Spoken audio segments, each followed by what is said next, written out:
There is a conversation a lot of us are having quietly, alone, at the kitchen table late at night. It is about a grown child and money. Maybe you have been helping. The rent, the car, the bill that came at the wrong time, the just this once that somehow became every month. And you love them, so you do it, and you do not really talk about it. But underneath, a small question has started to grow. Is this still helping them, or has it quietly turned into something else? Tonight I want to sit with that question, honestly and gently, with no judgment for you or for them. So let me say the first thing plainly, because I think you need to hear it before anything else. If you have been quietly supporting a grown child, you are not a soft touch, and they are not necessarily taking advantage of you. Helping the people we love is the most natural thing in the world. It is love, with a checkbook attached. There is nothing shameful in it, and there is nothing shameful in you. All we are going to do tonight is take an honest look at it, the kind of look that is hard to take when you are in the middle of it, so that whatever you decide it with your eyes open. And the first thing to know is that you are not the exception. You might feel like you are, like everyone else's children launched cleanly and only yours still needs a hand. But that is not what the numbers say. By most counts, the majority of parents are helping their adult children with money in one way or another. About 6 in 10 in one large survey. So if there is a picture in your head of some other family where this never happens, let it go. This is not a story about your failure as a parent or theirs as a child. It is one of the most common quiet arrangements there is. You are in very good company. But common does not mean harmless, and this is where we have to be brave and look closely. Because there is a line, and it is one of the most important lines a parent ever has to find. On one side is helping, on the other side is something that looks almost exactly the same but does the opposite, and we call it enabling. And here is the tricky part. From the outside, the two things look identical. It is the same money, the same warm hand, the same parent who loves their child. The difference is not in the dollars. The difference is in the effect. Let me give you the simplest way I know to tell them apart. Helping is a launchpad. It gives someone a boost so they can get up to a place they could not quite reach on their own, and then they fly from there. The tuition that finishes the degree.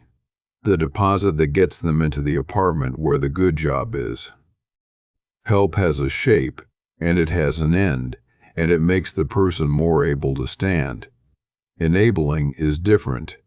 Enabling is a hammock. It is comfortable, and it feels like kindness, but it quietly holds someone in place. It removes the very thing that would have taught them, which is the natural weight of their own life. When we step in every time, before they have to feel the pinch, we do not always protect them.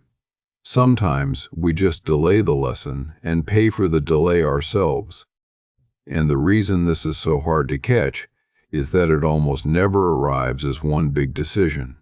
Nobody sits down and chooses to fund a grown child for a decade. It comes in as 100 small yeses, each one perfectly reasonable on its own. This month is tight for them. This bill is an emergency.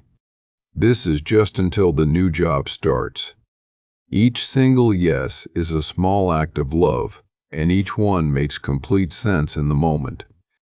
It is only when you step back and look at the whole line of them, stretching out over years, that you can see the shape it has quietly taken.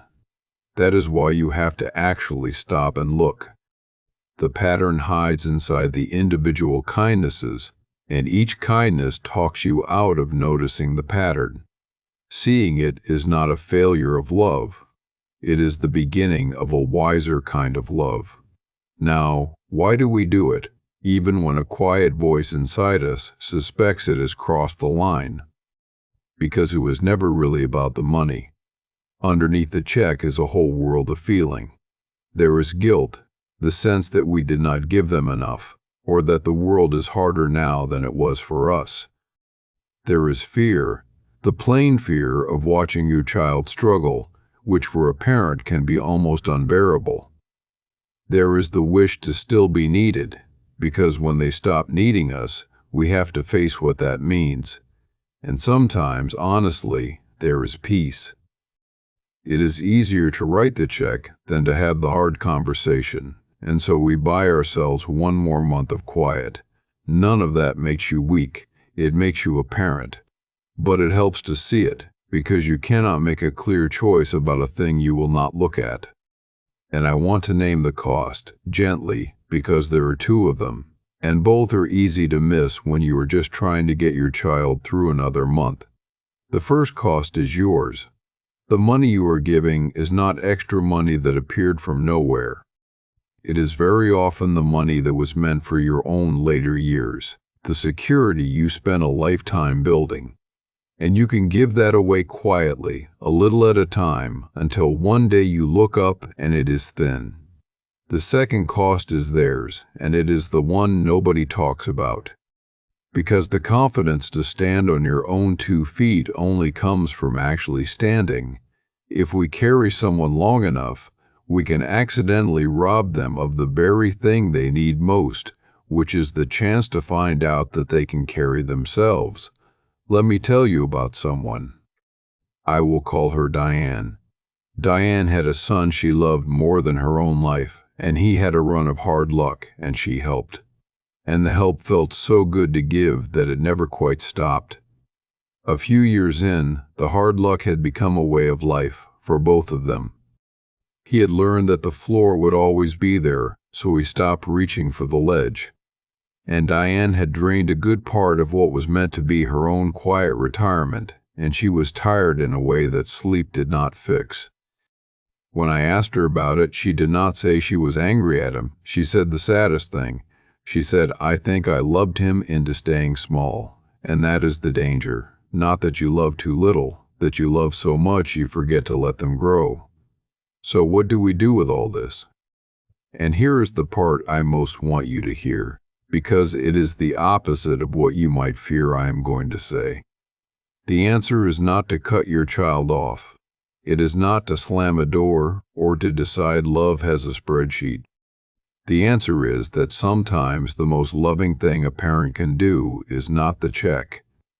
It is the boundary said with warmth. It sounds like this. Yes to helping you get on your feet. No to carrying you indefinitely. Yes to this one specific thing, with an end to it. No to the open tab. It might be a plan. It might be a gentle taper, where the help steps down over time so nobody falls. It is almost always a real conversation, the one you have been avoiding, done kindly, with love in your voice and a limit in your words. Because a boundary is not the absence of love. A boundary is love that has grown up. It is you saying, "I believe in you enough to stop rescuing you, because I know you can do the next part yourself." And it is you finally allowed to keep a little of your own oxygen so that you are not gasping by the time you reach the years that were supposed to be yours. You are allowed to love your child completely and still not set yourself on fire to keep them warm. So if you are the parent sitting at that kitchen table tonight with a quiet question in the checkbook, I want to leave you with this. Nothing you have done so far was wrong. It came from love, and love is never the mistake. But love can put on its work clothes now. It can say the hard, kind thing. It can draw the warm line. And on the other side of that line, if you can find it, there is a grown child who finally gets to become who they were always able to be, and a parent who gets to rest. Now I would like to hear from you, because I know so many of you are living this quietly. Tell me in the comments about the help you give a grown child, and the question underneath it. Where do you think your line is between helping and holding on? You do not have to have found it yet. Naming it here, out loud, is where finding it begins. Take care of the quiet things, and the quiet things will take care of you.